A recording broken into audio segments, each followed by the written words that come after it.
Good evening, guys, wherever you are in Europe, back here in the US, or anywhere in Nigeria or any part of Africa, and to our guests who are in Kuwait and parts of Asia. We just want to say welcome to another special edition of Broken Not Shattered. Today, we have Obi and I have our special guest who is based in Liverpool in the United Kingdom. But before more ado, let me just bring Obi in and let's catch up. Obi, hey, what's up, buddy? How you doing, my man? I'm good and I'm excited. All right, Always excited to be in the show. you look good, man. You look good. You look good. Okay, broken not shattered. We have a special guest. It's your boy. Tell us a little bit about the young man that we have today. Can you hear me, Obi? Sorry, what did you say? I said our guest today is your friend. So tell us a little bit about him. Or do you want us to bring him in and he can just introduce himself? How would you like? I really need to tell you a little about Zizi, as I fondly call him. Okay, go ahead. Zizi will introduce himself, but I just need to create a background. All right, go ahead. Zizi is such a great guy, like I said before we get on the show. Zizi was one of the detrimentals to my getting born again. Wow. Zizi is such a humble guy. Now, I rode on a platform after I got born again called Thunderbolt Sermon Preachers International. Zizi was the first president of Thunderbolt Sermon Preachers, my chapter. As at then, Zizi's mother was a commissioner, but Zizi never lived like the son of a commissioner. Zizi was committed to service. He was committed to helping people come out of their messed up life. Zizi was after saving cultists and returning them back to school to finish up. Court is like you. I'm telling you. So I benefited from that platform and that foundation. Zizi will use his resources. Zizi had the money to rent apartments off campus, but he never used that just for himself. He rented Wow. accommodation inside of school and got others together. He's a great guy. I think it's This nice is to have him. this is Today a, he's this guy married is and is living in No, UK let's as bring well. Zizi in. I mean, this is an amazing guy. You just mentioned this great Yes. man who's now based in, I think, Liverpool, United Kingdom. Ezibe Carlo is our guest at Broken Not Shattered. Ezibe, Zizi, welcome to the platform. How you doing, buddy? Um, I'm great. I'm great. I'm great. Thanks So for this having is me on this the this show. this Obi is what Obi is your boy. I'm That excited. that he's that he has made it so far is because of the what you sowed into his life at a very young age, and to God be the glory for what you've done. Let us know about yourself. Talk about what you do back in the UK. I think it's a difficult one following on from Obi's intro. I played a very little role in all that. I think all the glory goes back to God for just transforming our lives and everyone who's been part of Thunderbolt Sermon Preachers while we were back in uni. A bit intro about myself. I'm Ezekbe Kallo. I'm based in Liverpool, the United Kingdom, the northwest of England. I've lived here for close to 16, 17 years. I work in the property sector. I own a property development company. I also have um, business interest and investment interest in a chain of coffee stores, independent coffee stores in the UK. I own other investments in a few other things. I think That's a great. Don't worry, we'll get to find out more about you as we go along.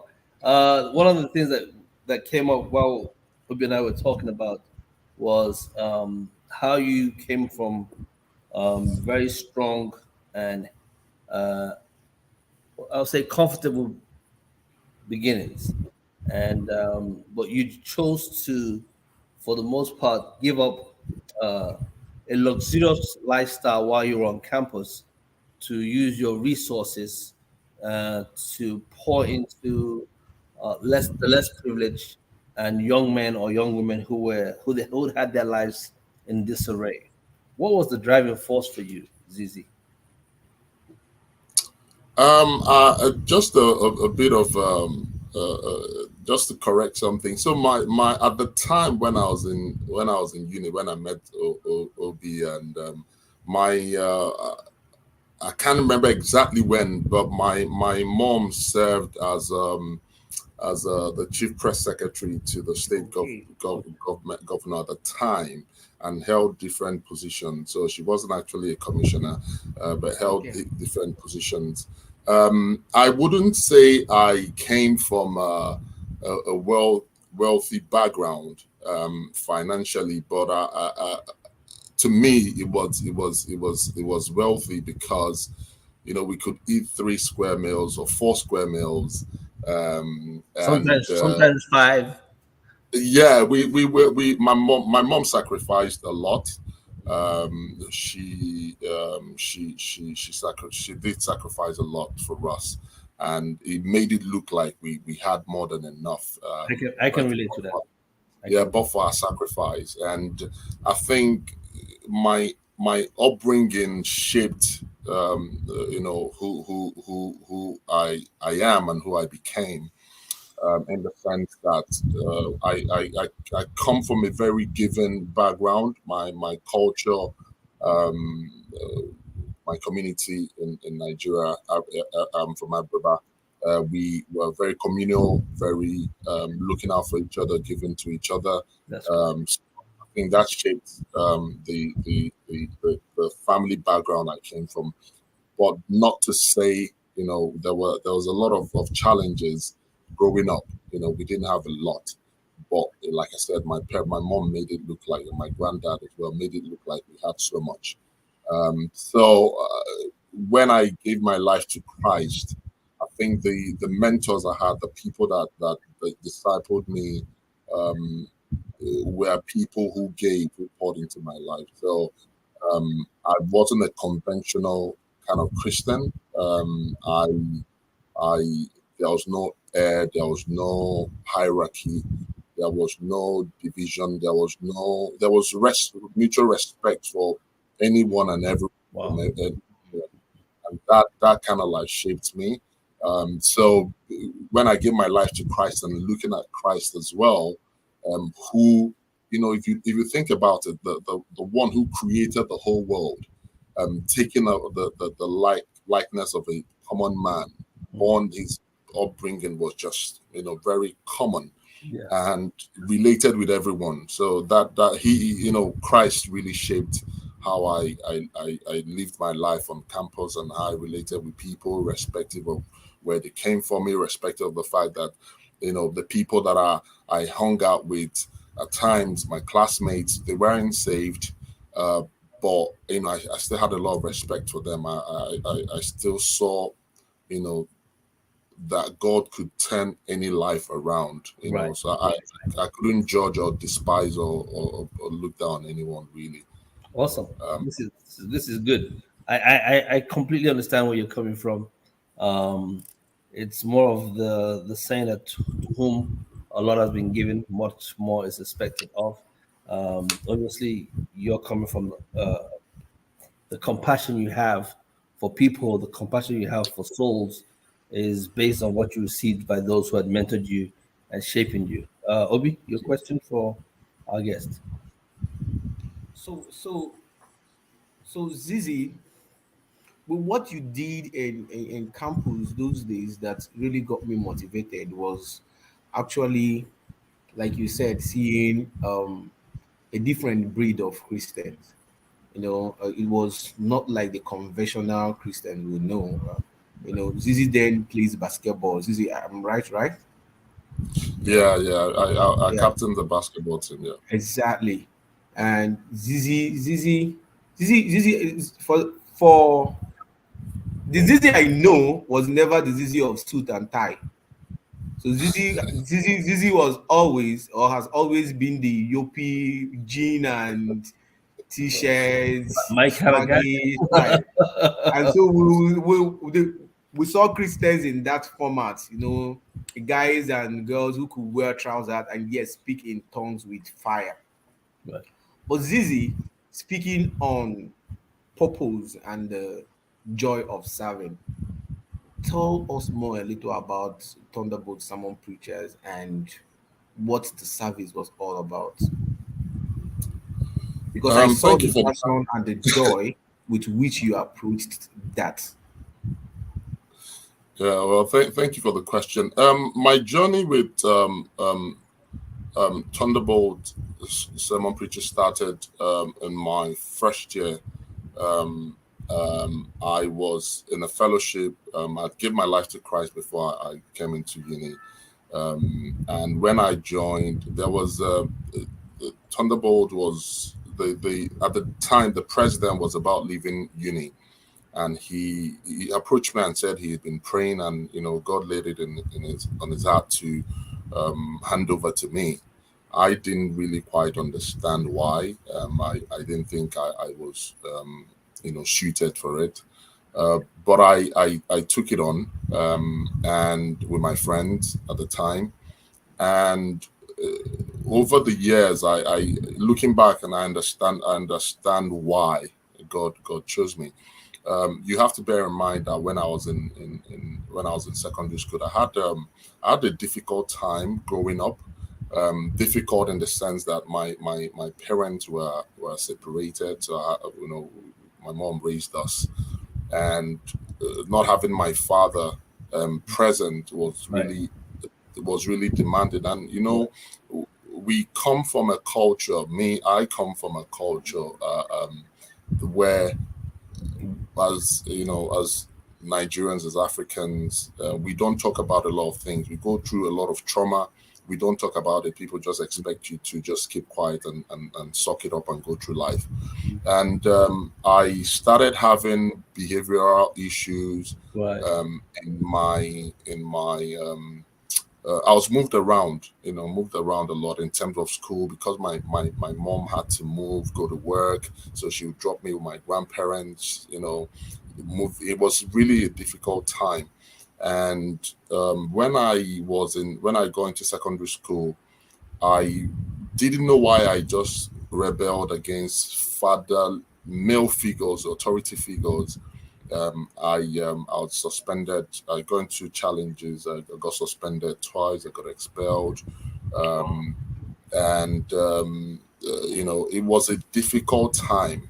And all this throughout this time, I didn't know that not having my father around was the cause of the problem. I was yearning for That fatherly love. Yeah. yeah, Yeah. father figure. Yeah. But that manifested in my behavioral issue, challenges. And when I gave my life to Christ, it was a turnaround. I realized that God was my father, and the things I had gone through shaped me. So I was, I don't just write people off easily. I at these psychological challenges people go through. I ask questions a lot. Where people, where people just being and trash people, I go there and I know there is hope, because I was one of those. So when I joined Thunderbolt and started leading, I had student, classmates, older, younger, that when in cult, and my approach was always to love, to communicate, to talk to people, to pray, and to show love. I felt love was the biggest change agent. If you love people genuinely, not condemning, not criticizing, not that I condone what you're doing, but I try to separate your action from you. Right. And I know that with love, love changes things. And we saw, over the time I led Thunderbolt, I saw a lot of lives changed. I was misunderstood by, the normal, fellowship Christians, and I was also misunderstood by some of the people in cult because it felt, we've never seen someone like this. So I was kind of like misunderstood. But it wasn't a problem because, we saw lives transformed. Well, I must commend you with what you just said. Um, the rebellion that you went through at a very young age, it's understandable. For us as young men, as we're growing up, we need that father figure. And subconsciously, in our young, tender age, it's from 0 to 5, where the male figure or the male boy is forming who he is. And when you look around and you don't see uh, that male figure who's supposed to be your dad, it can cost you in your teens to rebel, Yeah. because that's your own way of lashing out. That's Yeah. your own way of feeling that I felt rejected, and how dare you come and tell me what to do? Where were you when I wanted you? Kind of Sure. thing, you know. But Christ, in His infinite mercy, has a way of catching us in all that. As you were talking, Zizi, all I could remember, and I was smiling. All I remember was the story of the prodigal son who just went buck wild and thought, I can do whatever I want to do. Give me my own portion. I'm out Mm. there. And then, meanwhile, folks back home were waiting for him to come back. That's how Jesus is, constantly waiting for us to come back. And because of your experiences, it has worked out for good, because you've now used it to be a blessing unto others. What a fantastic story you just shared with us. Zizi, I'm going to keep you on hold for a second. We're going to take a short break and we'll come back. Broken Not Shattered. This is a beautiful podcast. And our guest today is Zizi Ezibekalo, based out of the United Kingdom. We'll be right back in a minute.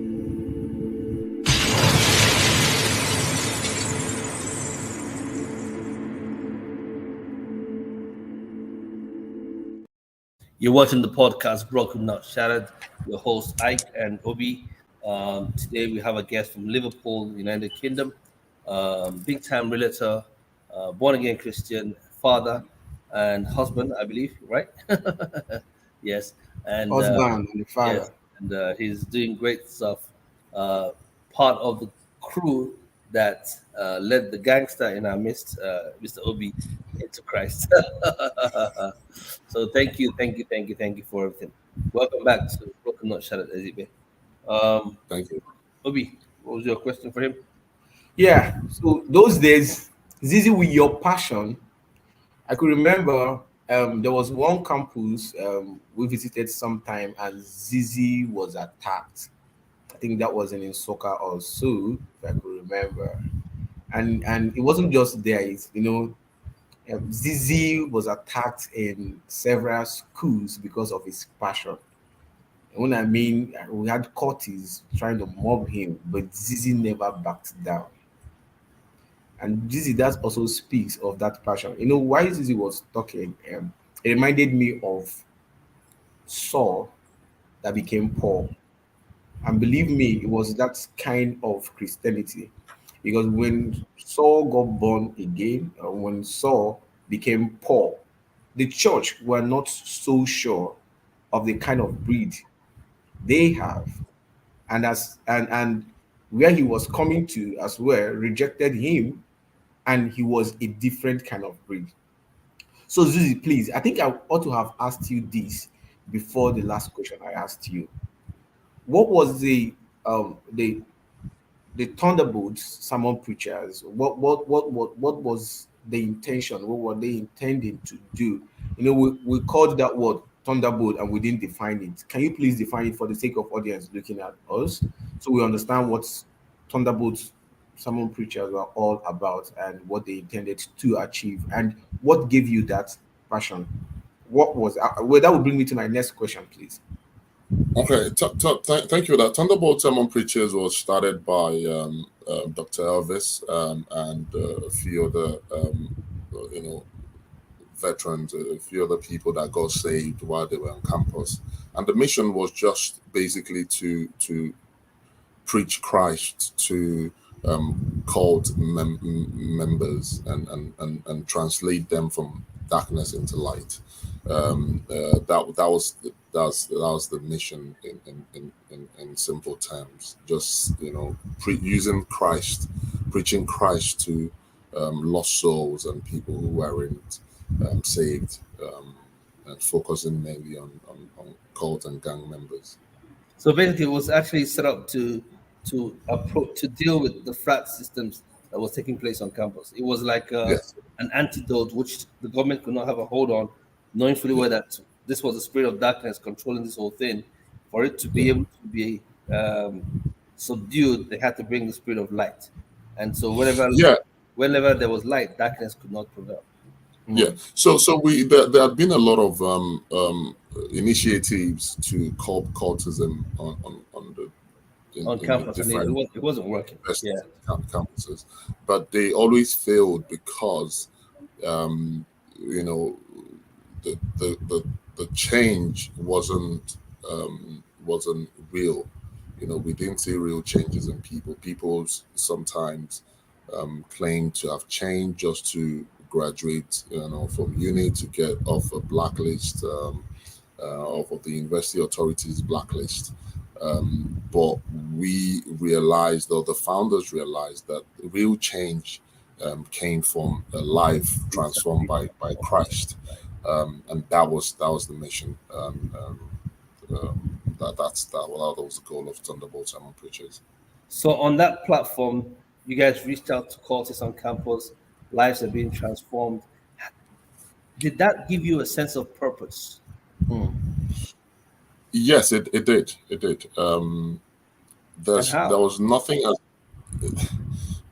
well. Obi is here today. I'm here today, and so many Hmm. other people that I've seen their life change. Countless number of people. Um, You just had a it's testimony. amazing. It's amazing the lives these, we became fathers, we graduated, people, we went back to our homes, our families, we became respectable people, we became contributors to society, we became change agents. It was genuine salvation, genuine, repentance, and these people are gone on to be pastors, servicemen and women, fathers, mothers, and it was fulfilling, seeing people graduate, people that, you know, seeing life turned around. It was amazing. So it was quite fulfilling. Let's talk about serving. Let's move away from campus into this adulthood where you are now. Are you still serving? Yes, I'm saved. That is who I am. But I've transitioned from not being on campus to the marketplace. Right. Right. I teach principles, godly principles to families, to any opportunity I get to teach and to share wisdom, I do that. It's taking a different form, but I teach now. I teach godly principles from the Bible, business principles, life Right. principles, Right. estate planning, not family planning, estate planning, tax planning, um, business strategy, Right. simply from the scriptures. And I've transitioned from, like I said, from that to teaching my daughter godly principles, teaching being a responsible husband, a loving husband. It translates. The gospel it doesn't just it's not just we're not just Christians on Sunday. Confined. Yes, it's not confined. Yeah, we're not just Christians on Sundays. Exactly. Yeah. Yeah. Sadly, see It's a that a life. It's a lot. lifestyle. It's who you The are. lifestyle, Yeah. Right. everyday Yes. lifestyle. So I Yeah. apply that in everything I do. But Awesome. I derive passion just teaching people, that everything you do, this is God's wisdom on how to do this. Right. How to make simple things like the importance of making a will. So I was short story. As I was writing my will. Someone say, "How old are you?" And so I had to get someone from my church to be an executor of my will. And when I told him, he said, "Oh, God forbid, I'm not going to die." And I was teaching the person that the Bible would say, God will say to Abraham, or to say to this person, put your family, put your house in order.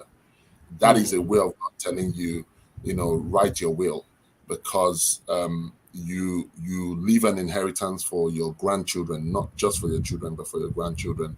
And in leaving an inheritance, you put things in order, you put sustainable plans in order, so that you don't leave chaos. God is a God of order. Before he left, Wow. he wrote a will, and his will was written on the hearts of the apostles. He told them the Holy Spirit will come to continue to sustain what he started. So that's the thing I do now. I just teach biblical principles and wisdom from about anything. That's why I'm a strategist. So you're still serving, because you see, one thing I've known about purpose is, if you have been called to do something, uh, the platform that you're operating on might change, but the gifts and the skills that has been given you from the beginning of never time, change.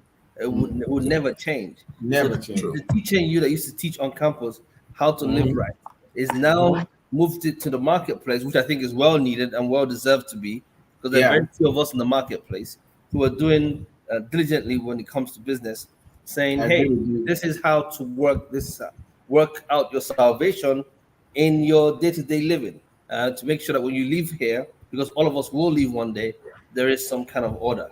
Ezibe, man, this is so interesting. I can engage you on this topic matter alone. You've found your purpose, and there's a lot of people out there who have never found their purpose. We have about 2 more minutes to go before we have to wrap up this show. I know we're going to bring you back one way or the other. Just one question to the person who has not found their purpose yet. Yes. The last word to them. Um, you see a lot of us, in Christianity, who haven't still found our purpose. We're saved, but we don't understand why God has saved us. And what I would say to the person is, what are the problems you're going through? What are the challenges you're going through? What are the things that pain you? If you look deeply, you will find your purpose in there. Your purpose might not just be I think it's a lot of, because of time, a lot of wrong teachings. We think you have to be a pastor, you have to be No, an you do not. evangelist. No, you do not. You don't. No, You you do might not. you might just be the just Joseph, who was the father, the foster father of Jesus, and his was just to make sure that he protected Mary, until Mary was able to give birth. His purpose was just to teach Jesus a skill, a life skill, which was to be a carpenter, a life skill, a diligent, waking up early, doing what you need to do. So I would say, what are the problems that surround you? If you look deep, you'll find a problem. And if you ask the Lord, ask the Holy Spirit, He will show you. But sometimes the way He will show you, where you pray is usually not where He answers. That's And correct. it's in the daily grind that you see problems, and in solving those problems, you fulfill purpose. But purpose is always tied to lives. It's always tied. It must be a benefit to life. And it has to be something bigger than you. It can. It is not about. It's not about something that is directly fulfilling to you, or it's more of production than consumption, right? So it's something you have to produce to impact people's lives. It's not about something you have to earn and hold on to yourself. and, Ezibe, and finally, purpose is not a is it doesn't stop with you. Purpose, exactly, you do a part, and and some other it person continues. Correct. will pick it up. Yes, That some is other correct. person will That pick is it up. correct. And for those who are listening, Obi, Ezibe, and I are talking about purpose. Your purpose, your purpose, your purpose is something only you and you alone can do. Can do. Don't give in.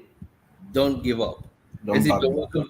Thank you for making out time to join us here on Broken Thank Not you very Shattered. much. We'll definitely bring you back for more gist about this kind of stuff. But we gotta go so that our audience can go live. On behalf of All right. Broken Shadows, we want to say thank you, and hopefully we'll see you guys. We'll see you soon when you come around again. Obi, wow, what a great guy. We gotta wrap this Very up. good. We gotta wrap up now because it's 4 o'clock. It's time up for us. Um, in our own famous three words: peace, love, Love and more grace. more grace. To all our audience, wherever you are, thank you for joining us today on Broken Not Challenge. All right, buddy. I'll see you next week. Awesome. Wow, that was a great show.